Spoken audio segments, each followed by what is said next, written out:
Hello viewers, I'm SB and welcome back to Thea 2, the Shattering, where today we have to have our eye toward getting ready to fight these Lightbringers. So this is probably not going to be a one-day process. We have to get into a place where we can reasonably defend ourselves from the Lightbringers first, and that's going to mean, like, difficulty 4-ish purple challenges, I believe. But actually destroying the village so that we will be safer for a longer period of time, I believe requires us to pass a difficulty 7 challenge, if I'm remembering correctly. So we're going to need to prep. We're going to need to make some great weapons, we're going to need to make some real armor, and we're going to have to train up a couple of good fighters. We have one good warrior, and the dwarf is probably going to be able to just brute force it through raw stats, because, holy crap, dwarf stats are amazing. But we have to gain the ability to actually make all the things that we're going to need to make to do that. So I think the first thing we're going to do here with this advancement point is unlock the ability to gather the dryad wood. We have a couple of buildings unlocked. I would like to probably get the warehouse and maybe also the forge unlocked. The forge, increasing the crafting attribute, lowers the chance that you'll produce garbage items and increases the chance that you'll produce masterwork items. So the forge seems pretty important to me.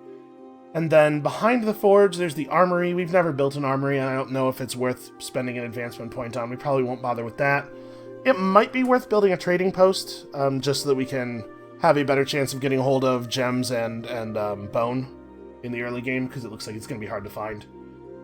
But that's all later stuff, when we have some advancement points stuff. For right now, primary goal is just get enough granite to build this school, right?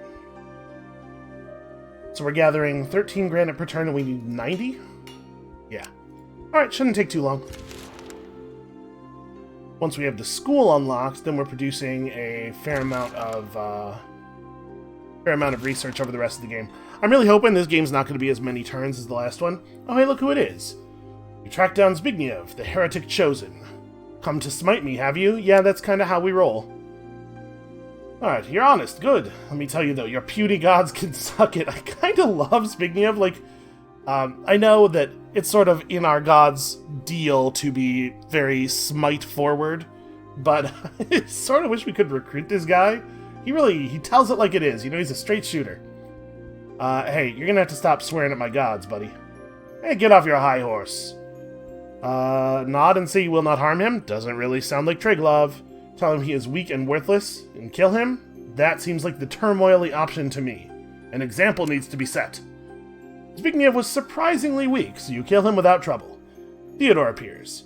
Turmoil and light are aligned in this. Okay, so each of the options corresponds to 2 of the domains. And remember, there's a step in, like, the middle of our Divine Path quest where we're going to get either a bonus or a penalty, depending on how well our choices have aligned with the domain that we choose at that time. So I'm trying to stick to Turmoil as much as I can for that reason. I'm not sure if there are other steps along the Divine Path quest where you could be penalized for straying from your domain, because last game I feel like we really stuck to it. That's a thing that probably bears investigation in some future game. For right now, I kind of just, like, I want to try to do a good job this game. We managed to blunder through last game. Here we're trying to, like, streamline and become more effective. Alright, so it was a test. Of course it was a test. Advancement points, and it's winter! So experience point gained from events, doubled for all characters. We are probably mostly just going to see... okay, so we do have enough stuff now. We're probably just going to see the XP from events that we get passively from sitting in the village, because I do not think there's a very high chance that we will bother to send an adventuring party out or anything. But there's definitely, like, an argument to be made that you should wander through the first winter, get events, maybe even try to take it easy on triggering events, like in ruins and stuff, during that fall period, then adventure really hard during the winter, and then set up in the spring to maximize that. I don't know that that would necessarily be... It feels... My initial thought of that is that seems pretty bad to me, given all of the build-up time you will lose if you're planning to settle a town at all. Like, the earlier you can settle it, the better it is, like, pretty obviously. Okay, so... Ooh... We made a garbage quality idol of stone. Look at that. 2.2 gathering, 2.2 crafting. This is the danger of using the wild materials. So that's something we're going to want to fix. Ideally, we would fix it by replacing, rather than rebuilding the idol with granite, we would fix it with a higher quality material and get an even better idol. I don't know how long it's going to take for us to be able to do that. That does have to be something of a priority. Working with these wild materials is tough. Do we have the best gathering tools that we have access to on our crafting tools, rather, on our crafting people? We totally do. Okay. Well, good luck, us. Please do a better job of getting the thing. Alright, I'm gonna leave you on wood gathering. Let's get some more food here. We have quite a bit of food, but I'd like to be way over the top on food, the amount of food we have. Okay, of these options, I think intelligence is the most sensible, right? Yellow stats are high, it gives good crafting. Your cow gave very little milk over the last few days. So we've seen this event a whole bunch of times. It's a Gadzon, we get some gems, we get a permanent wisdom bonus, but unfortunately not on the person that I would have chosen to take it on. And given that we've got her rolling with a wand right now, I'm sort of inclined to take the point of destiny, but I wonder if we should take mysticism and try to push her onto a book path instead. Books are really powerful. I'm sure we'll have a high destiny wand user at some point. So, divine word, or even more soul tear. I mean, soul tear is very powerful. And we do need a powerful purple ability. So that's fair. That'll work.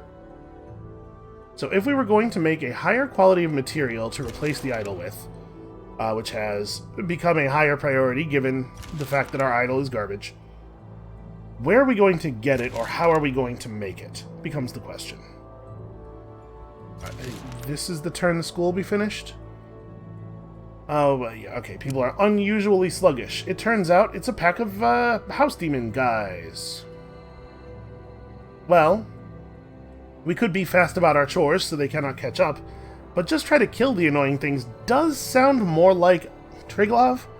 My concern here is that since this is a challenge and this isn't, it feels to me like this is more likely to lead to a good outcome. Let's see what happens if we just try to kill them, though. You catch the creatures one by one and kill them. It takes forever, as your every move is slowed. Over the coming weeks, many small calamities befall your village before calm is restored once more. Okay, so a minor long-term sanity effect, but we'll be alright. How is that school coming? Okay, very close to done. And actually, that is close enough to done that we could probably pull... Yeah, we could pull almost everybody off of it. It will get finished in one turn, no matter how we leave this. So we should probably start gathering dryad wood. Obviously, we don't really want a lot of normal wood. Alright, our school is finished, and... it is of totally normal quality. The most basic quality. That's fine. 0.2 research points per turn from turn 46 is going to be at least a couple of advancement points over the course of the game. I'm pretty happy with how quickly we got that done, actually. So speaking of advancement points, we gotta figure out how we're gonna be able to afford to get more, how we're gonna move around and do quests and stuff. I guess maybe we do want to pick up and start adventuring immediately. Thing is, we have to unlock the higher resource points or resource types if we want to try to build them. Do we even have any charcoal? Hold on. We don't, so we don't have the ability to improve our resources anyway. But, like, let's think about this. If we were going to try to replace our idol with a higher quality of idol, I don't exactly remember how the right works. I think you just have to put in some amount of primary material as though you were rebuilding it, right? So the thing to do would probably be to try to work with a higher quality of stone or gem. Something that doesn't have the wild tags. So basically just like any of these things. So obsidian, ancient wood, diamond, or dragon bone. All of them would work. Do we have any? Because remember, we'll get 10 of the resource by just unlocking the ability to harvest it. So all we have to do is get lucky from a quest or from trade or something once or twice, and we could potentially get to an amount that actually allows us to build. Unfortunately, we are still going to have to get lucky, and we're not going to have a lot of say in what it is exactly that we put together. We could put you on fish gathering. Yeah, this will be fine. We should probably send somebody out and do a little bit of getting stuff done. So I guess who's the least good at gathering?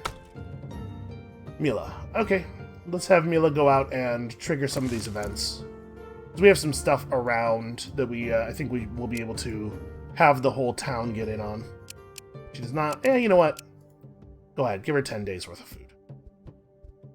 And then we probably won't need any wood at all, but we'll carry a little bit.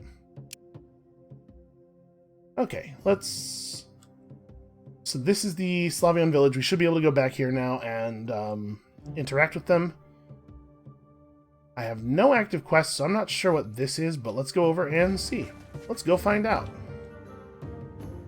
Let's go find out next turn. So there's probably like a crow spawner down here somewhere, would be my guess. I'm not really... Ah, yes, the dead Gad... That's right, when you fight a Gadzon, it spawns a thing, so you can figure out where it came from. You sneak into the cave and find a set of tracks. Alright, you see an old woman reading a scroll and talking to her cat. Get rid of my Gadzon, they did. Never got the chance to get the good stuff, did we? So she's saying she's going to move along. We could just talk to her and demand our stuff back, but that doesn't sound very much like us. Can't imagine this is going to be even worth doing manually. The thieving witch lies beaten and pleads for her life. Okay, 14 coal's a pretty good reward. How on earth is the game running these challenges so that Falcon is always taking so much damage? Like, it's not a big deal, but it's just weird. How do you take 33 damage there? Well... here's where we have to make a decision. Does the turmoil domain mean that we must always kill? Or does it mean that we're cool doing violence until we get paid to stop? We are talking about a witch here. If we let her live, there's a chance that she could wreak magic vengeance on us from afar. So we probably ought to just finish the job, right? Yeah, let's just finish it. You kill the witch and her cat looks at you with respect. It seems like it wants to stay with you. Okay, well, that's a poor low-level cat, but I'll take a cat. It's just like, it's free mysticism, which is actually a remarkably important stat, it turns out. Ah, but right. I want to put it on Mila, obviously, but we're going to have to wait until she comes back. Alright, let's see if the Slavians want us to do anything here. Alright. Bees. There are bees nearby. Ooh, maybe not... Okay, no, that's close enough that the town should still be able to help with that, I think.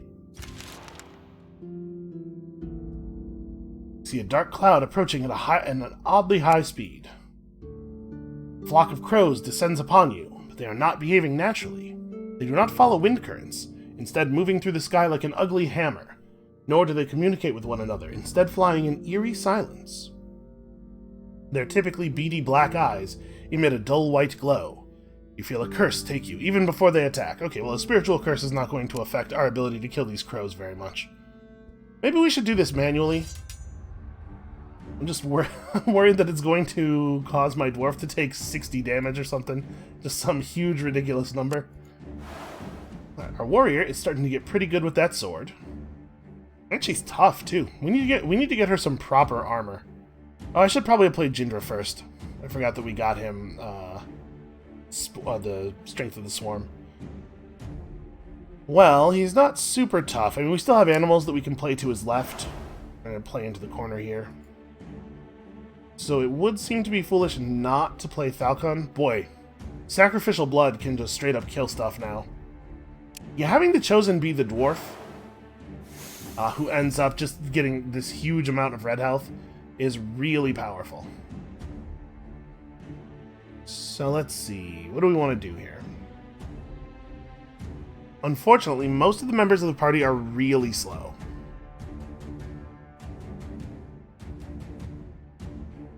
Yeah, we're not going to be able to play underneath the crows, so we're going to get hit, and we're going to get hit pretty hard. But I'm thinking for right now, my plan is... let's just summon an animal to eat the hit here.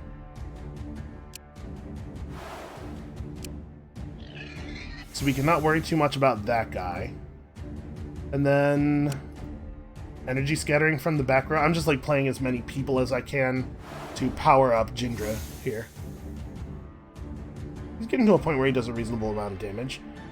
Okay, so now we have to consider, would it be worth it to just play Falcon's ability to kill this thing, which would mean that we win the combat without taking any other hits at all? Or would I rather let the damage spread around a little bit? I think what we're seeing here is a pretty obvious answer to the question of why does Falcon take so much damage every time we fight? It's because the AI is doing this exact thing. It's just like, yeah, let's blow one of the enemies up. Because we have a lot of other options here, right?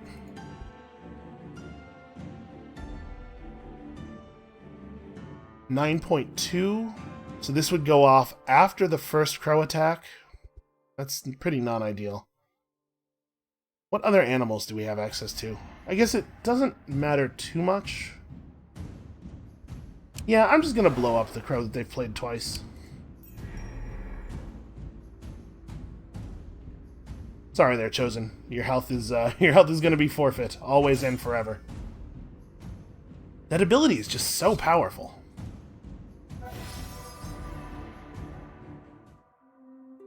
Okay, you defeat the odd birds, and as their bodies fall, some of them burn out from the inside, while others that survive look confused and dazed. And some may want to stay with you. Okay, we got... That's a pretty good crow, actually. 2.2 perception. Oh, and research material. That's lovely. I accept my divine role as chosen. I think our god probably values that level of directness. So, Falcon can take another level of Dwarf, which gives 6 more points of self-shield, 5% more health, 10% more carry limit, another 1.5 of crafting. Seems like a pretty obvious choice. Jindra, we really want to focus on the yellow stats with it, looks like. Bozidar could take the wisdom. I would love to increase mysticism on him, and we'll do so at every opportunity, but...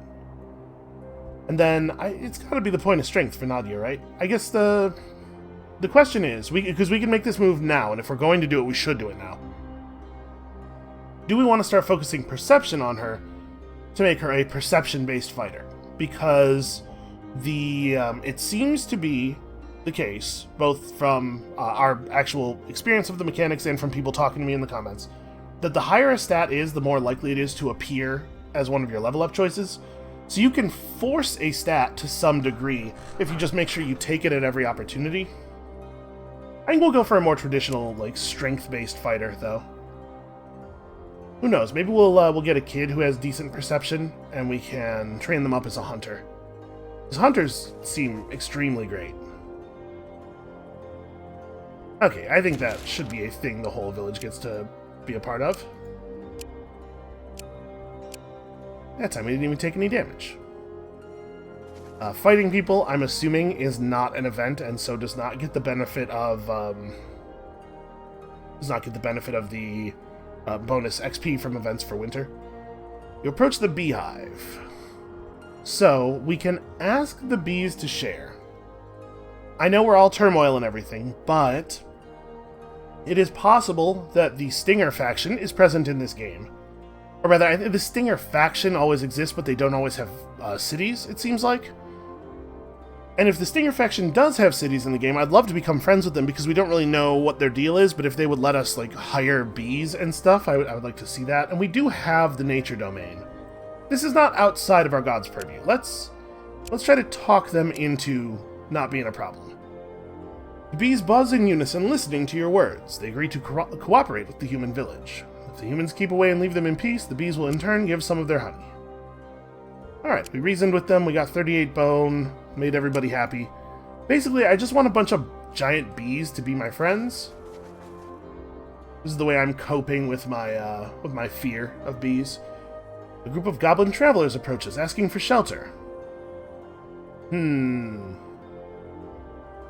I mean, at some point we gotta determine here, exactly how turmoily are we? Because I don't just want to kill everybody. I think that you do not get great results out of just killing everybody. It's usually better in games to have friends. That is the way these game narratives are mostly designed, and for good reason.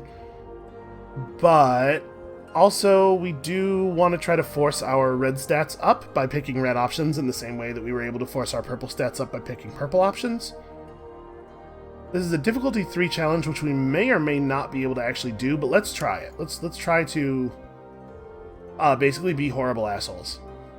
Out of curiosity, the auto resolve would give me serious injuries. We're gonna do this manually. I was just kind of wondering how that would work out. Okay, I do like to get Nadia down on the table quickly to take advantage of her sword, but let's commit our strength of the swarm guy first. Okay, Nadia is still faster than the boar. They have some actual human units here, or not human, but, you know, actual sapient race units. And so they might have real weapons, which means that we might want to be careful about our positioning for the purpose of, like, sword and hammer strikes. But I'm going to play her right here for now. I'm not going to play a second Jindra. If I was going to, I definitely would have had to do it there. We'll probably use sacrificial blood to clear one of the enemies. So I'm just trying to figure out, like, where do I think we should put people now? If I'm concerned about hammer strikes, it would be dangerous to play Bozidar directly behind the warrior, unless... I mean, if I know I'm going to play somebody here... We also could just put... Oh, I shouldn't put Bozidar right here, because that... Actually, that boar's going to hit for about 1 billion damage, huh? It's a powerful boar. I'm going to put him right here, because I intend to play somebody here. So if they put down a hammer strike that goes anywhere... hammer striker in any position except for this one, this will end up being the safer position. Yeah, I'm inclined to play... Another big sword strike here. So that ranged attack is very slow. I think I'm going to play another sword strike here, maybe? Okay, that's annoying. Please stop first striking me.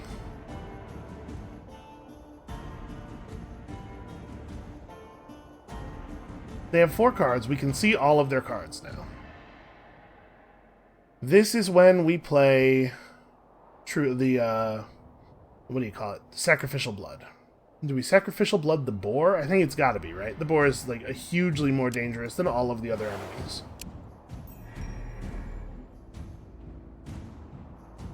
And this means that all of us are going before all of them. So double sword strike clears out one of the little goblins, or these 3 together will clear out this one, and then we need to put up something else to get rid of that guy. Actually, we don't have a lot of options here. We pretty much just have to play you or a boar. Are these all... Okay, these are single ranged, but they're not actually aimed. So if we put down the boar over here, we will just absorb this guy's attacks. Our other options are actually pretty bad. So yeah, let's do that.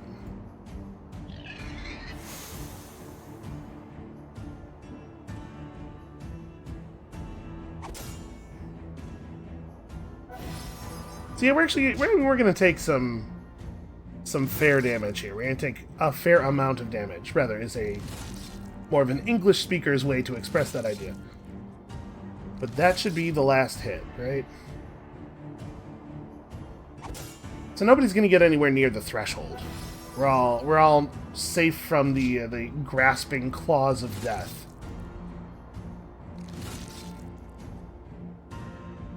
Yeah, the Triglav Chosen ability is just ridiculously powerful. Kill the goblins, loot their bodies, we're getting a lot of coal.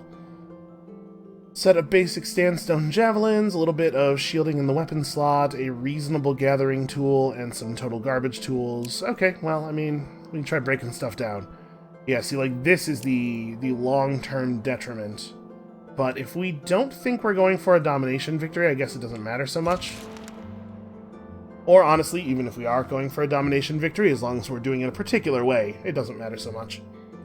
You come across a cave. There are tunnels deep inside which may hold mysteries. Okay, let's explore the area carefully. Cave has good minerals within. You also see bat droppings, so you expect to find a nest. Let's attack before we've even found the nest. Let's just run in there and murder them. We just run into the cave, waving our weapons in the air and screaming the entire time. Deep within the cave, hidden from sight, you discover the remains of a man clothed in heavy armor, black as night, a cape of some sort, and a hat with pointed bits, almost like a bat. You also find several odd mechanical gadgets, all rusty and broken now, but at least you can get some metal from the odd fellow. Huh. We found dead Batman.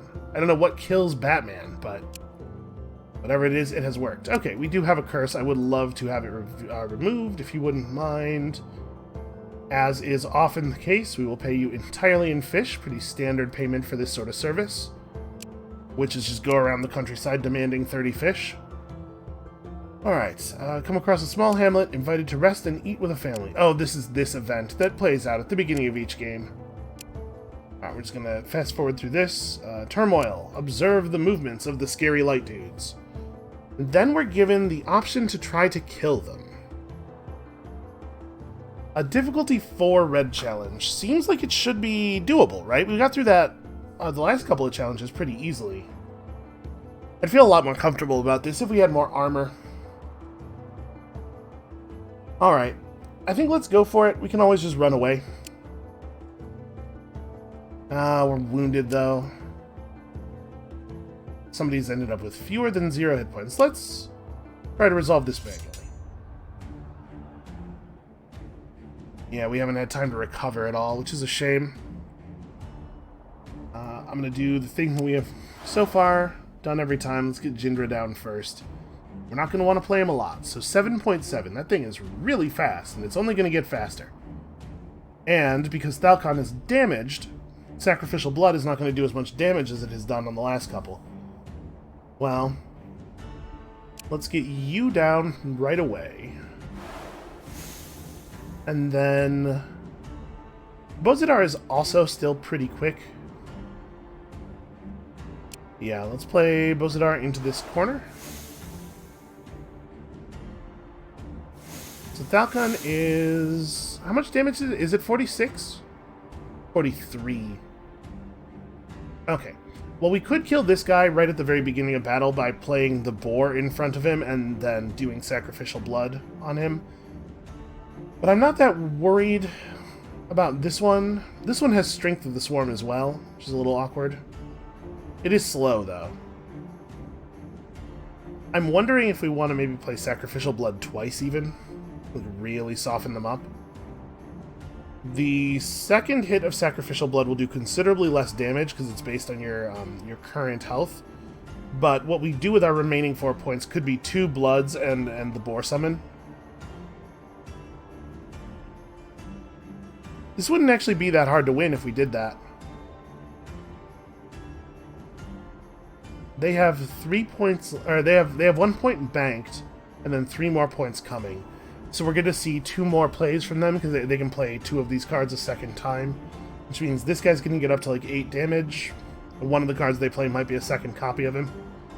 So what we should do really here is maybe nothing for the moment. I think we pass the turn for the moment, because the rest of the stuff we're doing is not delay dependent.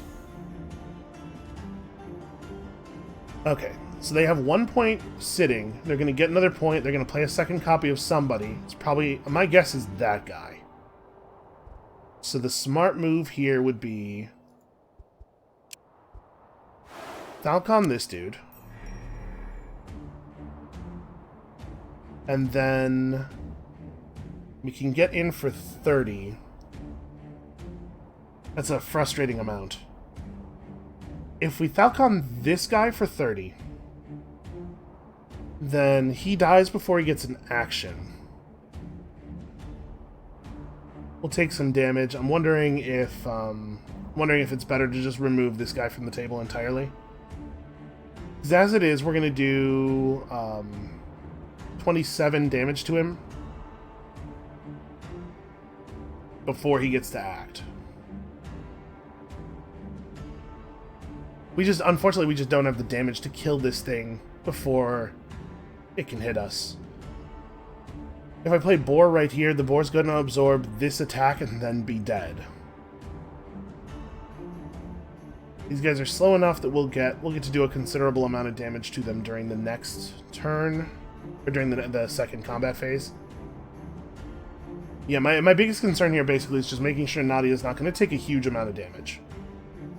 What we could do instead of playing Sacrificial Blood twice is just play more stuff onto the table. So we have Spider Summon plus Boar Summon. We probably don't want to play another person. It might, yeah, maybe Spider and Boar is better. No, it's doing 30 damage to something has to be better. Yeah, let's just get rid of that guy. And then we'll put the Boar down here. Is it better to put him in front of one of the other spiders? Because he's going to get to attack, right? So he gets to attack, and then he gets killed by this guy. So does it matter who? This guy dies. You take 12 damage. And then during the second round, you take another 11 damage. This actually really sucks. Nadia's going to be in dire straits no matter how we do this. Okay, we read that correctly. I mean, we knew it was going to be the purple guy, basically. It is a shame that the board just barely doesn't have enough damage to survive that hit. It's also a shame that that spider survives those two guys' hit, because this attack really should have gone to somebody else. Yeah, she's gonna get hit for lethal here. We did not do a better job than predicted. And we're gonna win. There's no two ways about that. But we might lose Nadia, and that would be a very grim position indeed.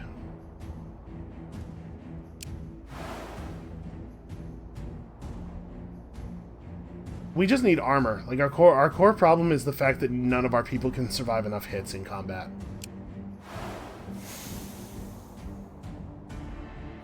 I think we might actually just play Falcon onto the table now. With his 13 points of armor, he's going to be able to absorb a fair amount here.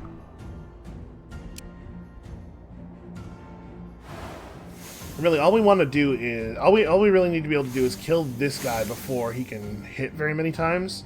This play is frustrating for sure. So let's see, with you acting on 10.2, we can't play anything underneath him, sadly. As long as we can make it the case that Falcor... no, Falcor's not even... Or Falcon, rather. Falcon is not even faster. Well, we could just play the Chosen Thing again. It'll drop his health by 10, which will drop him below the, perhaps, possibly dead threshold, which is definitely bad. Let's see, the two of you together, I guess all we have to do really is put a boar in front of this guy.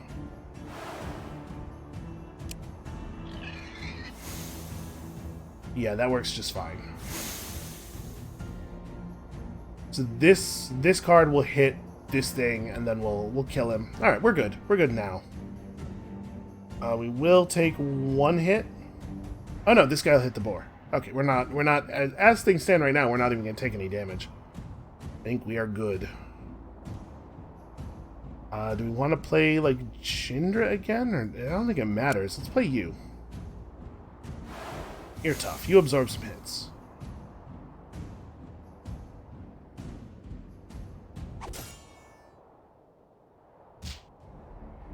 Alright, so the boar's able to consume a couple of shots.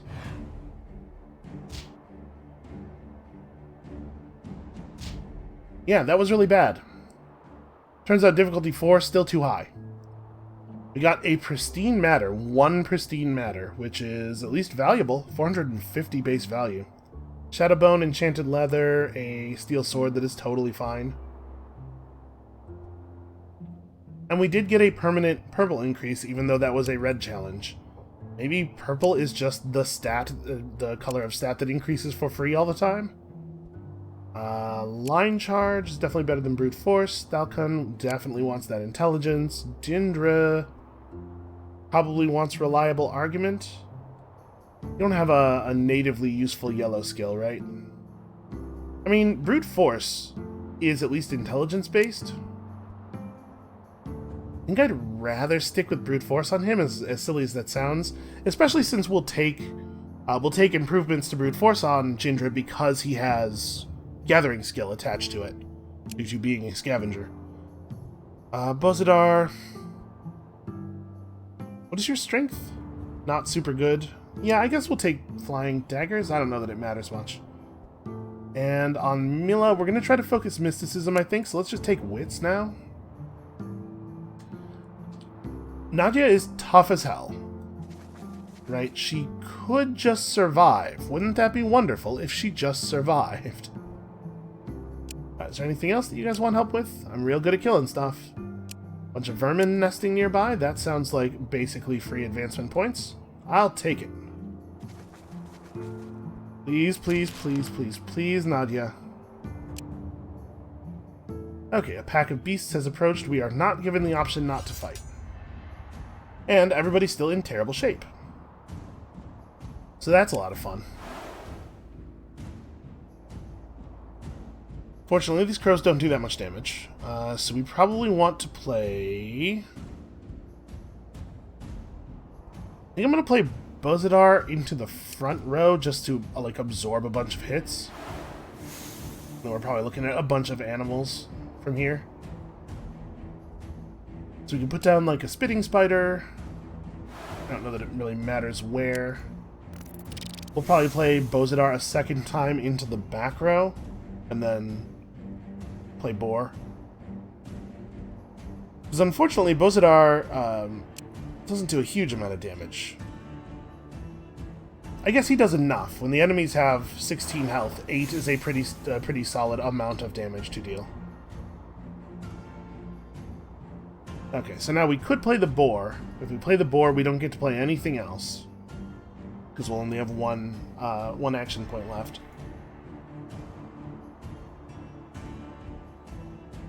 But I don't think it makes more sense to play anything else. Well, okay, except that the Boar probably won't get hit by anybody. Nobody will bother to attack him.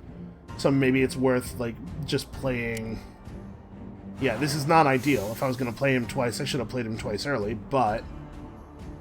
if we played a Boar here, it wasn't going to actually absorb any damage, so I think it's better to play somebody who's going to deal an amount of damage that matters.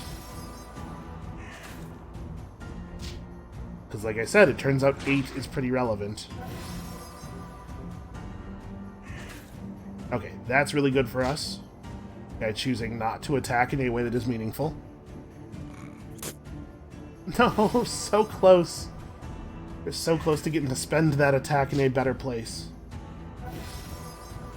Okay, well, we got through it, and nobody hit the threshold. Falcon actually gained 0.3 health for some reason.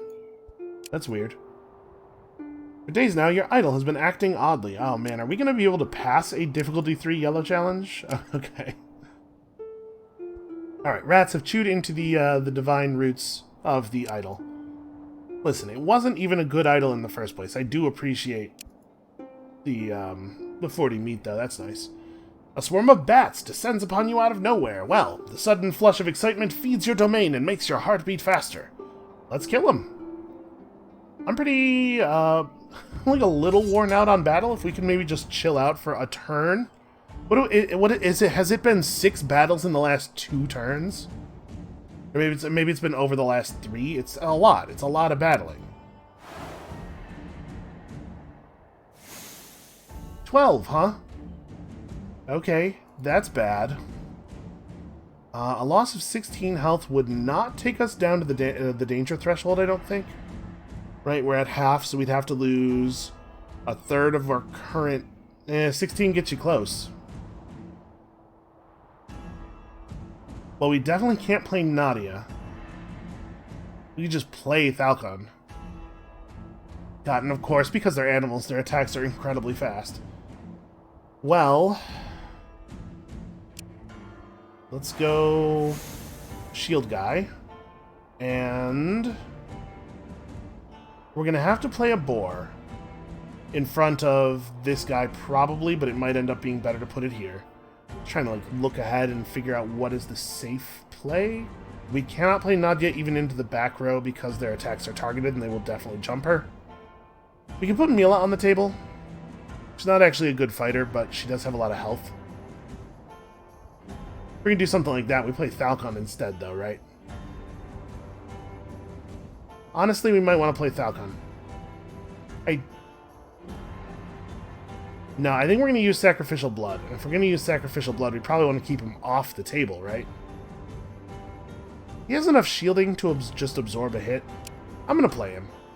I'm going to play him here, because it turns out it doesn't really matter where we do it, because all of their attacks are aimed.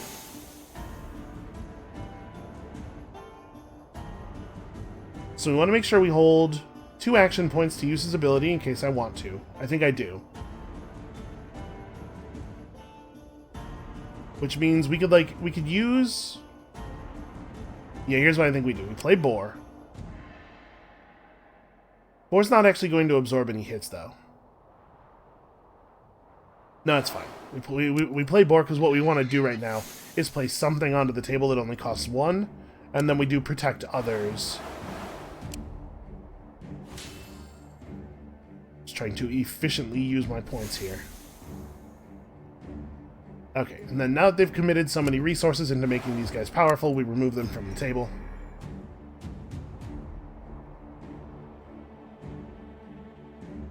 Okay, let's see how it goes. That is the wrong direction.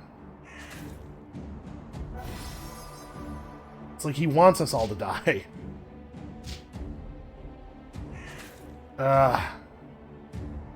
Well, we were close to that working out. Then the boar kills them. And then they have 1 card left in their hand, but we're going to do a lot of damage to it here. And Jindra totally might die.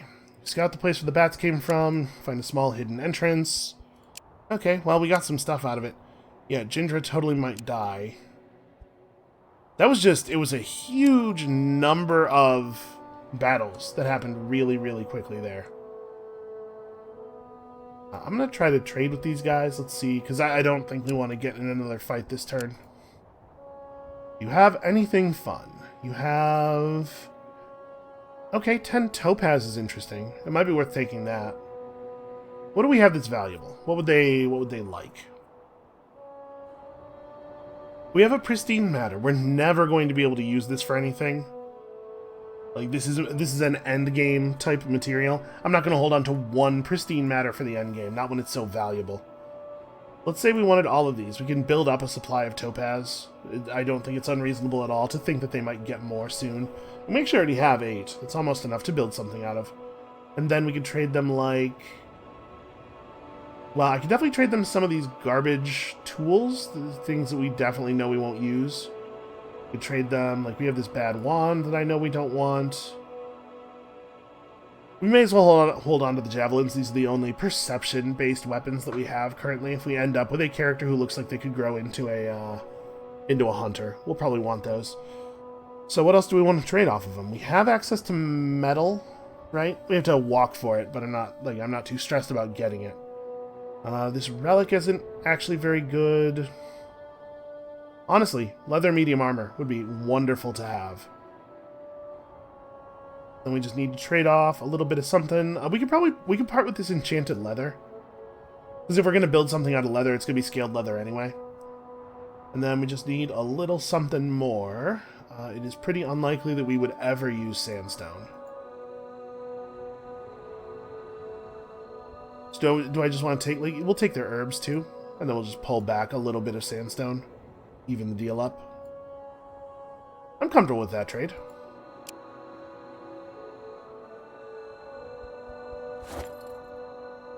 Okay, yeah, that was a huge amount of fighting that happened really quickly there.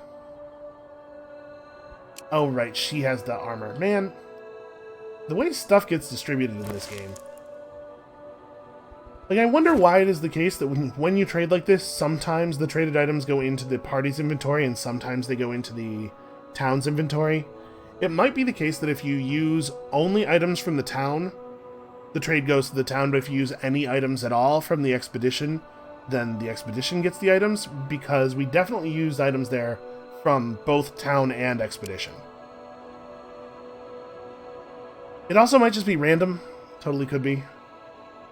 Alright, we have enough movement points that we can interact with them one more time. Let's visit the tavern. Have our demon do some gambling. Uh-oh. We cheated. You win, but the folk look at you with suspicion. That's a big reputation loss for such a, like, tiny, useless amount of loot. You're ambushed by a horde of crazed scavengers, clearly driven to take more risk than usual.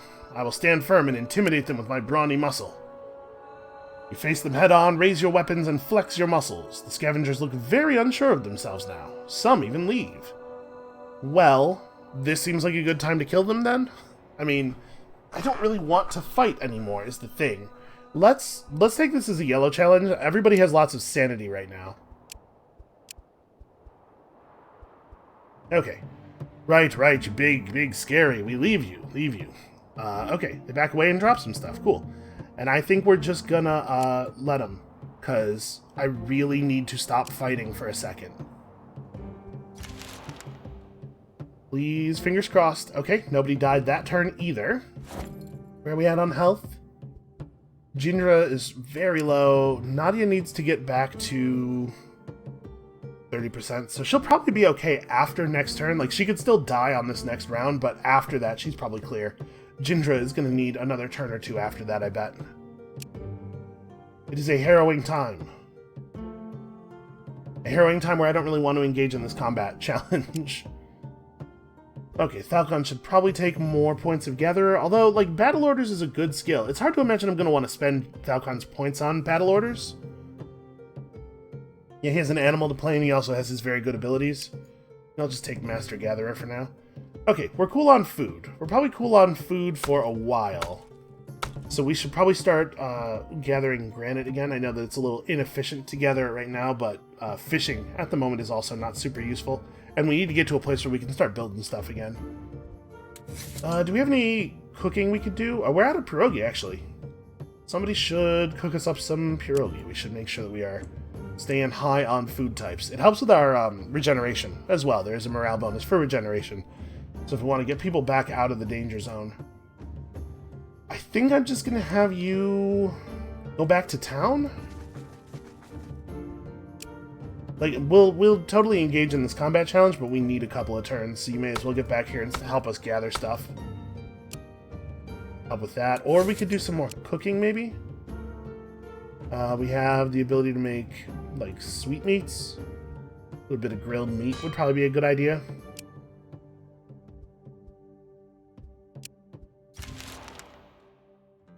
Okay.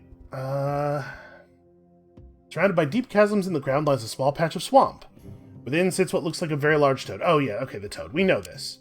We're gonna take a look, consider his lore. Yeah, this is a good quest. It gives good rewards. It's not difficult or dangerous. We should take it.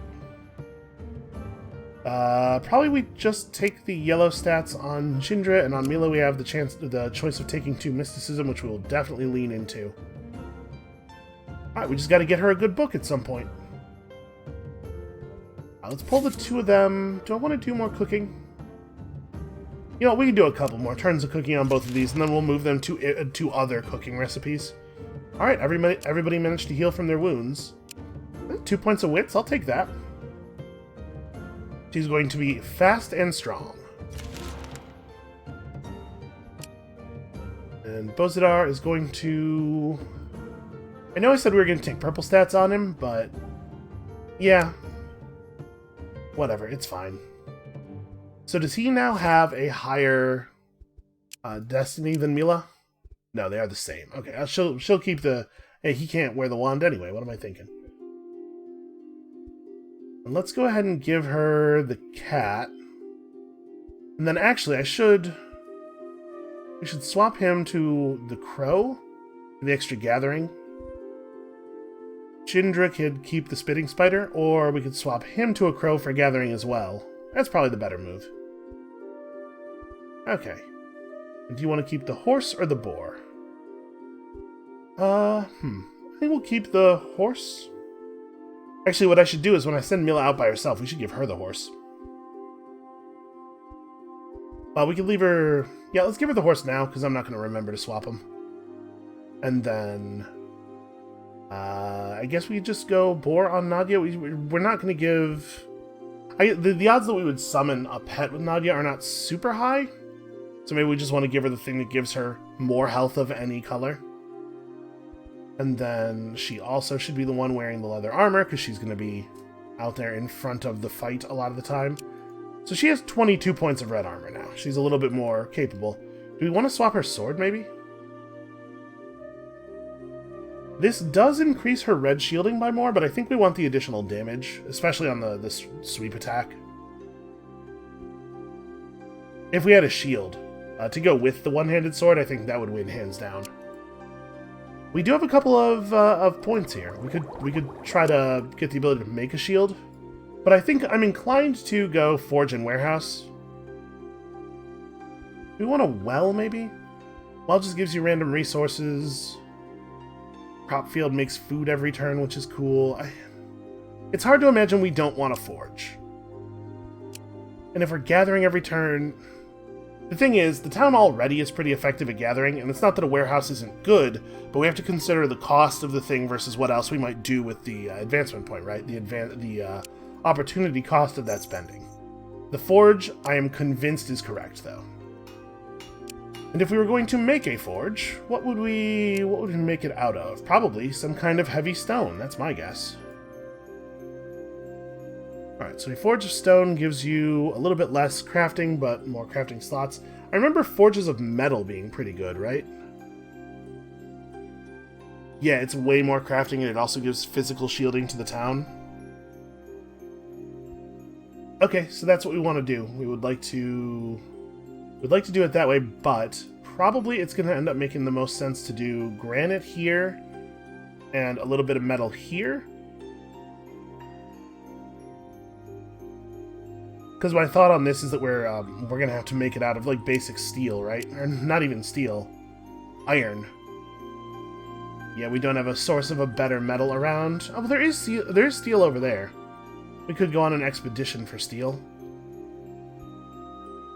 So if we made it out of granite to take advantage of the... That's the wrong thing. There we go. Made it out of granite to take advantage of the higher essence of the granite, although of course there is the risk of making a garbage building. And then used steel, we'd be able to get 3.9 crafting. If we were in fact forced to use iron, we only get 3.3. It's not that big of a difference, I guess. We could also try to... 35 is not that much. We could try to find a little bit more silver. The silver would be nice. Making it out of gems gives actually even more crafting. But it doesn't provide the shielding or the extra crafting slot. I think we're gonna have a hard time putting together enough gems for this in the immediate future, though. Alright, well, let's get to 61 granite, at least. Let's go and focus on granite gathering a little bit more. Here, you guys have cooked enough for the moment.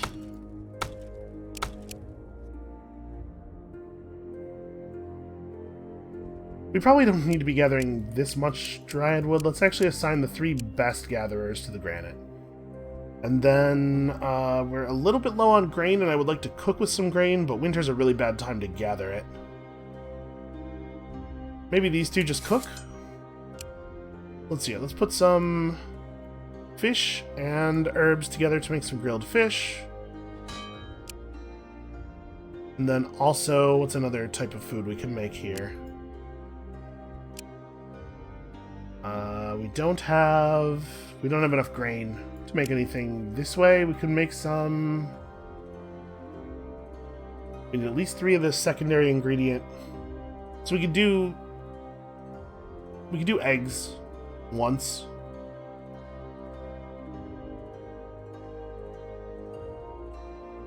I don't know how this works exactly. Hold on, let's try something. I'm gonna have somebody do this. We're gonna test something. So we can make that recipe one time, right? As the sun rises high, you feel its gentle warmth on your skin, but then the warmth becomes ever more constant and unrelenting. The light is burning you alive. Try to find the source so you can defeat it. And here's these spooky creatures. We're going to take the turmoil option of resisting physically. We've managed to heal up quite a bit here. I'll just take the auto-resolve. Okay, 13 mythical leather is a pretty good outcome. You resist the assault, and your domain exudes a burst of darkness that destroys these infernal beings and turns them into obsidian ash. You do not know what they were, but their power was unnatural and potent enough to reach your divine connection. Okay, pretty good outcome there. Also, lots of XP and advancement. So, let's go look at our morale. Okay, some of us are actually really high on morale. We're above the extra task efficiency threshold. So here's what I'm thinking. We get a certain amount, we get extra morale for every different type of food in the village, right? If I turn off consumption on a type of food, I'm assuming we lose the morale from that? But maybe not. Yeah, nobody actually moved down any. So do we want to turn off, like, it's okay to make a small amount of a food and then just turn off consumption and have that kind of food forever for the purpose of increasing your morale? That seems a little silly. Let's also turn off burning of... Do not allow the use of new food items or fuel items by default. It's okay to burn this stuff, though. And yeah, allow the use of new food items by default. I think that's fine. Okay. So yeah, we can afford to just make a little bit of something. I think we'll go ahead and make grilled fish one more time. If we're only going to be making it one more time, it may as well be you who does it. Oh no, never mind. He has slightly lower gathering. We can put her back on fish gathering, I guess?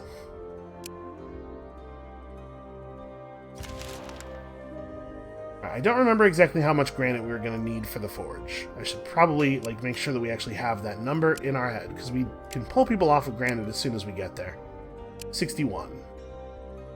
And we have 42. And now 55. And there it is. That's enough. Okay. Let's get Mila back out there to take advantage of... or to go in and open up that challenge for us. We'll give her a little bit of this stuff. Okay.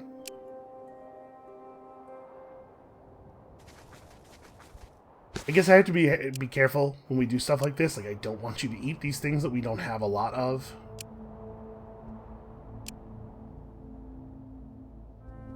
Alright, we find the vermin. We deal with them easily. More rep, more XP. And I mean, just walking around outside the village is giving us tons of events. You're ambushed by goblin bandits. Well, the spirit talkers aren't going to appreciate this, but let's kill them. We should have no problem with the difficulty 3. Oh, geez. We might be able to do better than serious injuries. Let's see if we can. So Falcon is up to 100 max health, which means he can probably sacrificial blood out any enemy that we might go up against. That guy's acting on 12.2, so we don't beat him with a line charge, but we do beat him with a weapon attack. So the question is, against these more serious enemies, do I want to play Jindra at all? Yeah, I mean, an early Jindra gets us a fair amount of damage for a single action point. It's probably worthwhile. And then I'm going to play her... I don't think we saw a lot of backliners in that group. I'm going to play her in sword mode rather than in line charge mode. Put her here in a position where she could potentially be defended by an animal if we have to. Okay, so we could bomb out either one of these guys pretty easily. And I would say that we are probably pretty likely to. Oh, I did rearrange the animals such that we don't actually have any animals. Okay, it's not a big deal. As it stands right now... well, it's a little bit of a big deal, I guess. The enemies that we're looking at here have a lot of health. Alright, I want to play... we could play Falcon to the table. What I was kind of thinking here is that we might want to leave ourselves the ability to sacrificial blood twice, which would mean that we don't want to play him.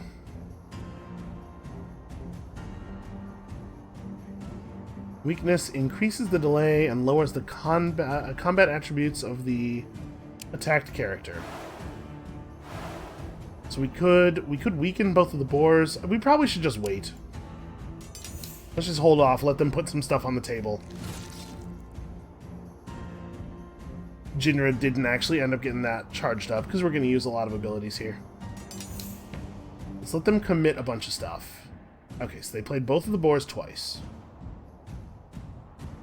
We could just kill both of the boars with Falcon, right? Like, this guy is definitely more dangerous. And then we still do 42 damage. We just, like, remove both of those guys from the table. And then we play you in whatever your most damaging mode is, because at this point, damage is all that matters. Try to get as much damage into the enemy hand as possible. It's a weird strategy, but I think it's going to be very effective for us. So now we have a whole round of hitting their hand, their defenseless hand characters.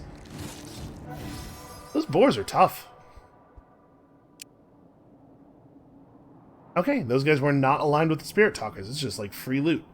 Okay, better set of javelins, that's fine. A little bit more bone. It is nice to have some bone.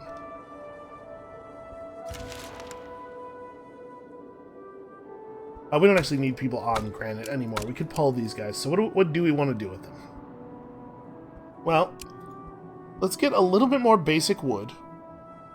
Just so we can save our dryad wood for actually crafting. And then also dryad wood, because we don't really have enough to craft anything out of yet. You should probably take the perception. Oh, hold on. What weapon do we have him equipped with right now? It's an artifact, right? A relic. Do we want to leave him with that relic, or do we want to give him the javelins? Because we're not actually getting involved in yellow and purple combat all that much. And he would wreck face with some javelins. So yeah, let's do that for now. We want to keep the perception pet on him, but we might want to actually put a combat pet back on somebody. The boar is good at standing in front and taking damage. Wasn't even thinking about people's actual combat abilities when I swapped all the pets. And then, you having this leather artifact, do I actually want you to have that, or do we want to swap this over? Okay, this is better. No sense having an empty hand. And this is 122% gathering. Yeah, it doesn't make much sense for you to use that other one. Okay, I mean, we're doing all right.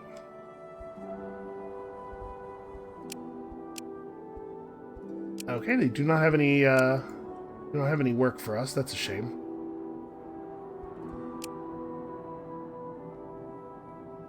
Where are we at in this Lightbringer's quest? What are we supposed to do? Okay. Light Scourge needs to be stopped. I guess we can just go do that. Out of curiosity, though. We could visit the food trader or the kennels. We don't really need more animals. If anything, we could use to rid ourselves of some animals, probably. We could trade off some of these pets. I guess we'll just leave for now. We may as well hit trade or, like, visit the food trader. No sense in just canceling the interaction. Mushrooms, mushroom goulash. If we're just going to trade a little bit of food off of them, I suppose what makes sense is to get a little bit of each thing.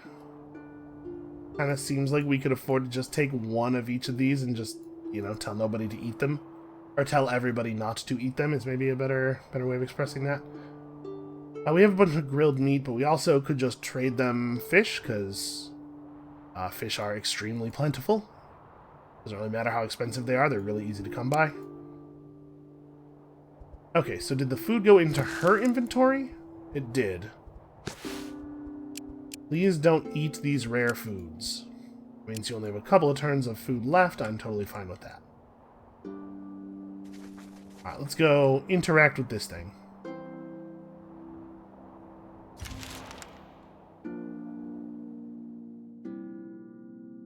Alright, 12 more turns of winter.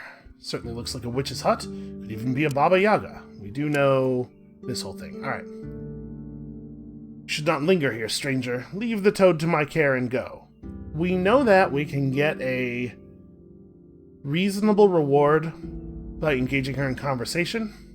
We don't really have a reason to attack her. I know we're of the turmoil domain, but like, I don't think that attacking non-stop everybody, even people who are friendly to you, is really turmoil so much as being a crazy asshole. I'm not sure that our god will reward us for that necessarily. So maybe what we want to do is follow this other line, because we get an easier challenge this way, we break the curse, and then we get more rewards, right? The ruby artifact is actually totally fine. This bone jewelry is also totally fine. Jewelry is hard to come by in the early game, so I'm pretty cool with that. Alright, I'm not going to marry you, you can forget that, but I can give you a few trinkets. That said, we are in a position to maybe demand more here. The trick is with the demons, I can never tell when something like this is going to give me an opportunity to just fight them, or when it's going to be like, no, and how dare you, and then you get a spiritual curse, right? I guess we've never picked this option before, let's try it. Getting irked with your tone, but you saved me, so I'll let it pass. He did give us some rewards already. I think we've sort of milked him for all the items we're going to get. Now we could probably kill him and get more rewards. You killed the Vodnik without trouble. The witch who stood watching speaks, well, that defeated the purpose of getting the information. I'm off now. No. I'm going to kill you too. At this point, we got our loot. Let's just keep fighting. This does look harder. Ooh, wow. Hold on. Are we really gonna lose this that badly?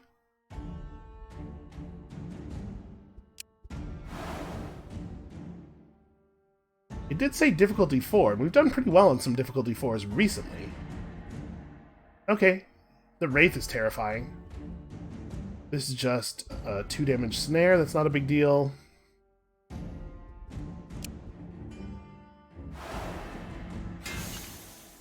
How much damage are we going to hit for on with this sacrificial blood? Okay, so it seems like sacrificial blood does straight.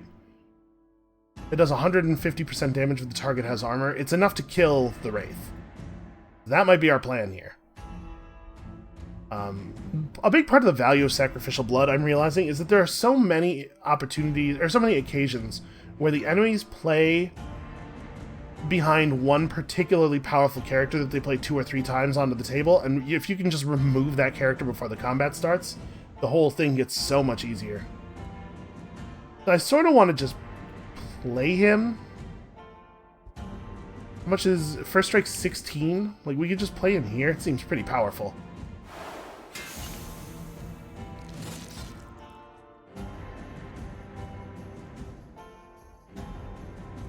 Okay, that's annoying.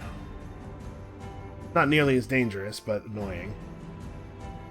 So if we wanted to play somebody into the back row, we have to be a little bit careful about the hammer strike now. We also do have the boar available this time. It's on Jindra, so we could play the boar over here somewhere and absorb a little bit of damage that way.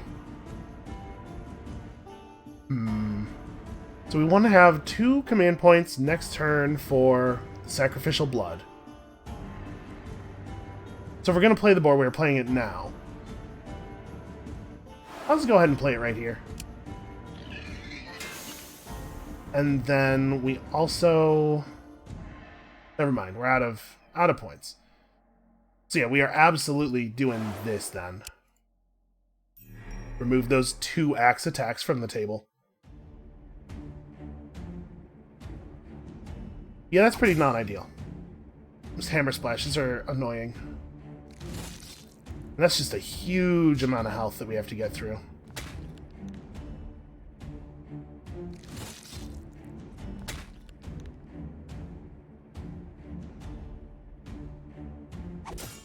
So we do have the damage to bring down the witch this turn. Jindra's gonna die.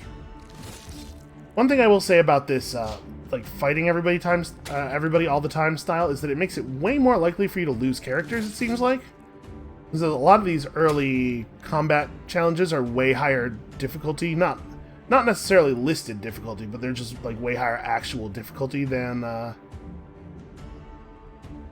the other types of challenges. I don't even know what to do with this. I'm gonna play him, I don't know, into the corner here. Okay, so we have you. You need to get dealt with, and pretty early. 9.5. Well, actually, first strike damage from the Chosen is lethal. Let's just do that. That's a pretty good javelin, or at least a pretty good character to be using that particular javelin. I might just actually pass the turn here with the command point up.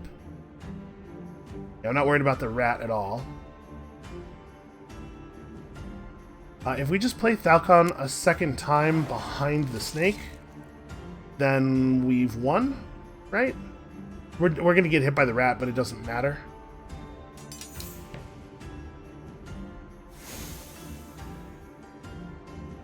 If we play Falcon again with his super powerful javelin,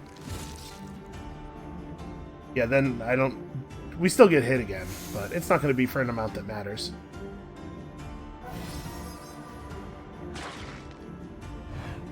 These javelins are extremely good. Jindra totally might die. We got ourselves a pretty good fur codex. Yeah, Jindra totally might die. These early combat challenges are tough, man. So do we want you to just come back? I guess you can go to, you go back to the village real quick and try to trade off of them and then bring her back to town.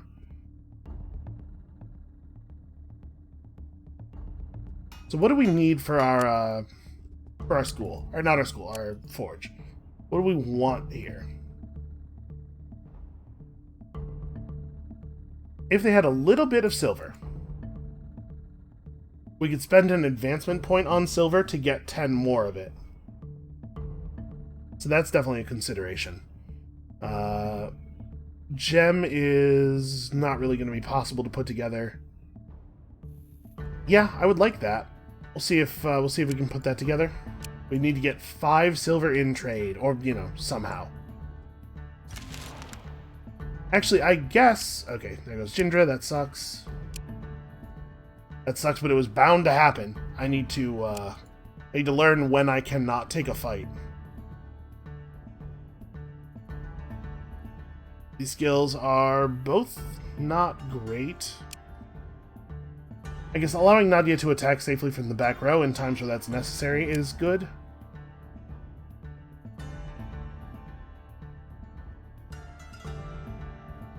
We could just make the silver, I suppose. Even if there isn't any available for trade. Okay, we're not even allowed to trade. Is there anything that you need killing now? No. We could go back to the tavern.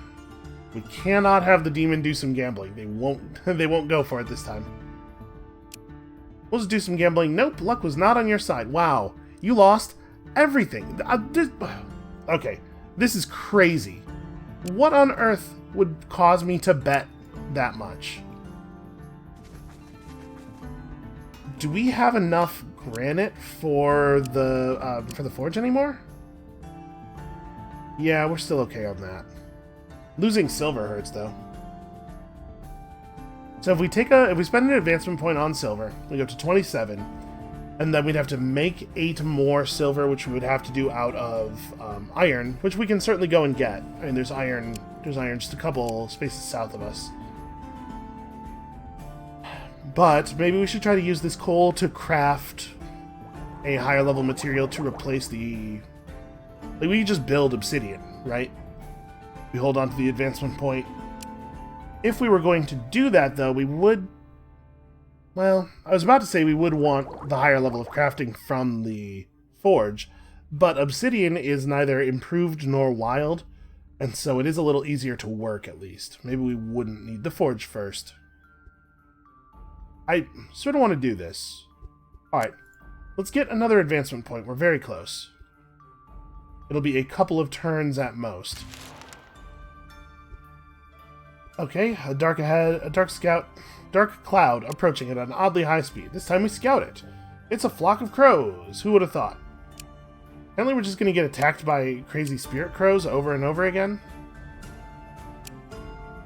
Kind of weird. They bring us good loot, though. Alright, that gets us the advancement point. Let's see about this. Because, in theory, if you're settling a town early, you probably want to do this quickly, right? Alright, let's tell them not to eat the kinds of food we can't replace. Yeah, people need a little bit more healing time and stuff. We'll get all of our morale back up. Actually, it should be the case that nobody's wounded enough for it to be affecting their morale. So maybe once you're not eating kinds of food, they are no longer applying to your morale, but it doesn't update the morale bonuses chart in real time. I mean, I guess that must be what's happening, right? Hold on, we're gonna recheck all of that stuff. Then we're gonna end turn and see if people move around on the morale chart a bunch. Well, they moved up. Yeah, okay. It must be the case that it is not updating the morale chart in real time, which is terrible. It absolutely should be doing that. Okay, let's talk about crafting. Sorry, this is not the right menu. Let's talk about cooking and composites. So 10 granite makes an obsidian. The obsidian only has a little bit more essence than the granite, but a little bit more is still pretty good. And if it has a lower chance of coming out as garbage, that matters a lot, right? We would need to execute this recipe a lot of times, though. We need 32. We need another advancement point for the ritual. And then we need 22 more obsidian.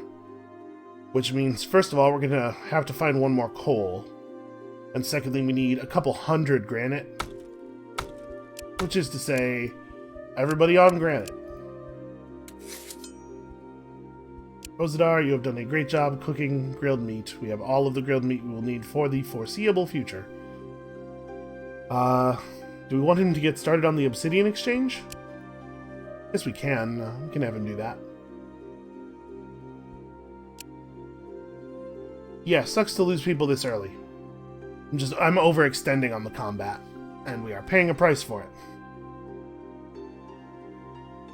Okay, it shouldn't be too hard for us to put together the other advancement point. If it comes right down to it, we have researchables, right? I'm not in a big hurry to get these done, but there's a thing we can talk about. So we gather...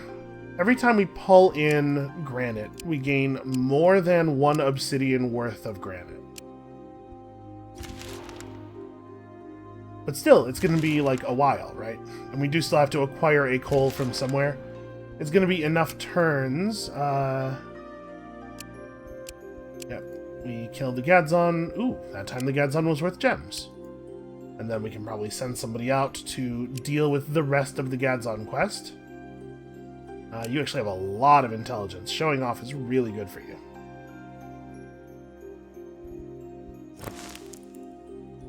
What is everybody doing? Who is the least valuable? Well, the least valuable is Bozidar. Okay, we can do this. And have Nadia go and just hit that quest event real quick. Yeah, take whatever. Okay.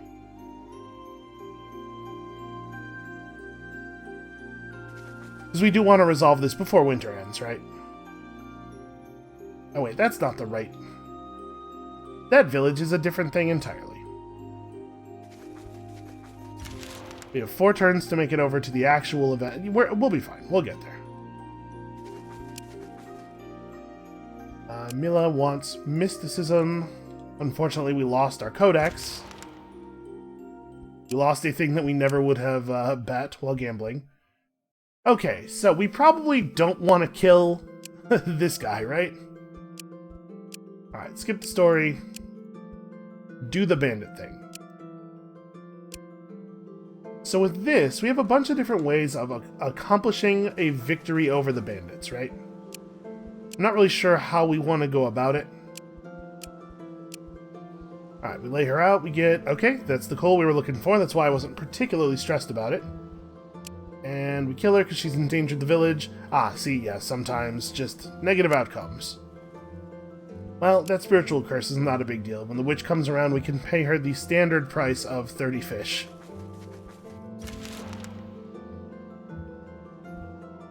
Okay, here's the dream. This crow. Listen, I'm aware of my gods and everything. I know the deal. We could just attack the crow, because we are, apparently, wildly murderous, even to our own detriment. But I understand. I understand the deal. It's a magic dream. Your actions are sound, but is it the path you're... Huh. I thought that in general, I thought that this was judging our general quest choices so far, but maybe it's just that choice that it cares about. Because we've been doing a really good job of doing basically what we've clicked on every action that said turmoil before it. And maybe there I should have tried to kill the crow. Okay. Ask the crow what it wants from us. Listen, I know what the deal is. We are going to follow turmoil. We're doing it.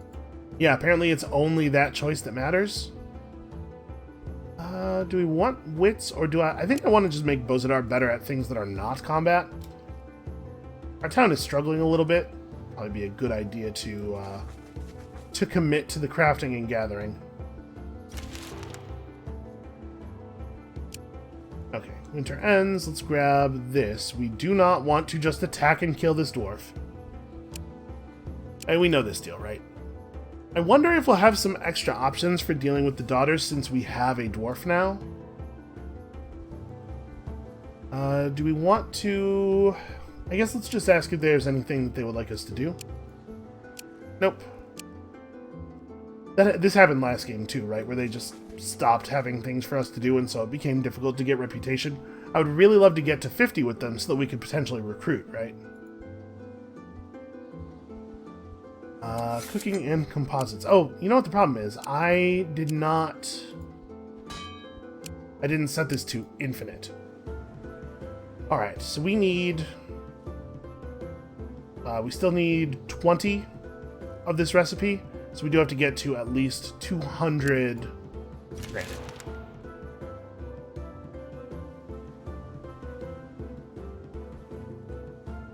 Alright, is this the Smith's Legacy event here? You walk through the forest and realize the shrubbery beneath your feet is in turmoil, as if it was alive. Tread carefully, stay vigilant. Take a few measured steps and see various small creatures rumbling about in the shrubbery, clearly trying to make a lot of noise. That's strange. Well, let's not start by killing them. Oh crap, they saw us. We're in trouble. Yes, trouble. Squirrel trouble. Squirrel? Really? Yeah, nasty things. They eat mushrooms and pine cones and acorns, yeah. Sorry, okay, they want me to kill squirrels? I mean, I'm good at killing stuff. Creatures point you to where the evil squirrels live. The way leads through an ever darker grove with tall, dry pine trees. This is obviously a trap, right? And an eerie air of stillness, broken suddenly by a loud crunch. You duck out of the way and see you are about to be bombarded with blueberry juice bombs, spiderweb balls, and honey darts. It would have made a right mess of your clothes. You hear snickering from the shrubbery, but you also find a gift with a thanks for playing message. Huh. Okay, well that's nice. A couple of pieces of decent jewelry. Okay, so those are the two things for the Smith's Legacy. I guess we may as well. Find the lake where the granddaughters may be hiding. The sweet melody of their song draws you in. Okay. Hey, you're not supposed to disturb us. Do we have to stop now? Are you the granddaughters? Okay, these are the granddaughters. Okay. So, this is the event where they're trying to drown that child, right? This is not the one I was hoping... I was hoping they were going to be at the other location. He can't stop us, you know? Listen, he seems like a nice old man, or... I have no idea if this dialogue choice has any effect on the way the event actually unfolds. Let's say I was expecting children. Well, they treat us like babies. Alright, what is this dance? What are you doing here? It turns out we're trying to drown this child. So, do we want to... Basically, do we want to beat them up and drag them back to Bonon? We might be able to get away with it. Difficulty 4, red challenge is like right at the edge of our ability to get it done. Why hasn't your mother done this herself? This might be a thing where we have to talk them out of it just because we can't afford to do the fight. You see that Ava, the quiet sister, looks unsure about what is happening. Speak to her directly and ask if this is really what she wants. We might want to go for that one. We have some reasonable yellow challenge skill. Ava, the Quiet Sister, speaks up. I suppose Grandpa would feel really hurt, and his honor is already wounded. We can do this another time. Okay. And Anya nods and follows her sister. The third Rusaka looks rather perplexed at all this, but shrugs and also starts to leave. The child remains confused and about to cry. The sisters look ashamed of yourselves. Come on, kid, we'll take you back to your mama before Grandpa whoops our asses for this. Okay, that was a good outcome. I would have preferred, again, because we're trying to red challenge here, red challenge focus, I would have preferred to do that with the red challenge, but I just don't know that we're in a position to be able to do another difficulty 4 red challenge at this moment. Alright, we'll go interact with this village because we don't have enough move to do the thing we actually want to do, so we'll just get adjacent to it. And let's see, we could visit the food trader, just pick up some more food. Let's see, let's offer to give them some wood. I mean, I want 50? Okay, I'm gonna give them all of our basic wood, and then also 17 of this. I don't really want to give them the higher quality wood, but we don't have enough of the basic stuff. I'm just like, anything that'll get me rep with you at this point. Alright, how are we doing on Granite? Are we almost done? Okay. So we have 12. We need 32. So we have exactly enough granite for this, which means we want to pull some people off of granite. We want to get this done as quickly as possible, right? Every turn that we have this bad idol is a terrible waste. But we do also need to get a little bit here. Let's assign you to this for a moment. We'll go back and put him back on there. Alright, we do need to build up a supply of normal wood for us to burn in the village. Alright, they were going to try to drown a baby. We convinced them not to. This is like the best possible outcome of the thing we found them doing. Drowning little children, just like their grandma. Well, you'd be glad to know I aim to knock some sense into those dumb heads of theirs. Probably he would not be okay with us doing the knocking, so it may well be good that we were not able to do the red damage. Maybe somebody should teach them about their heritage, but like in a safer environment where they won't drown any children? I don't know if that's a thing that could happen. What, like a nice way to be a water demon? Yeah, okay, fair enough. That's my bad, I'm stupid. Ooh, steel heavy armor. Wow, that's a pretty good battle axe. The two-handed weapon? Decent crafting tools, wow, that's a good shield. Okay, that was some reasonable loot. That worked out really well, actually.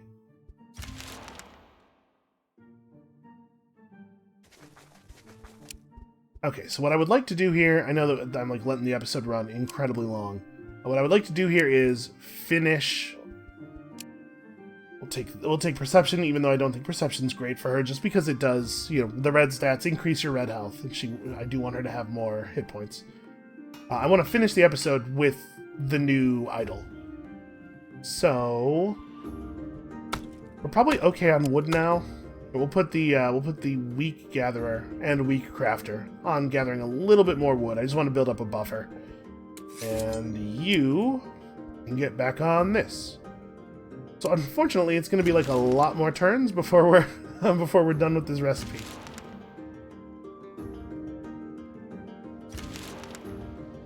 Wait, did I do some bad math? Hold on a second. First of all, we know we need this ritual. I think I did the math as though the recipe was going to produce 1 obsidian every time. Yeah, we're totally fine on this already. Sorry. Rituals. Replace the idol. Okay, we do need a lot of a secondary material, but we have enough of this now. So we're going to need a bunch of fish at this point. So, okay, you guys stop producing obsidian. I'm sure we're going to want more at some point, but that's good enough for now.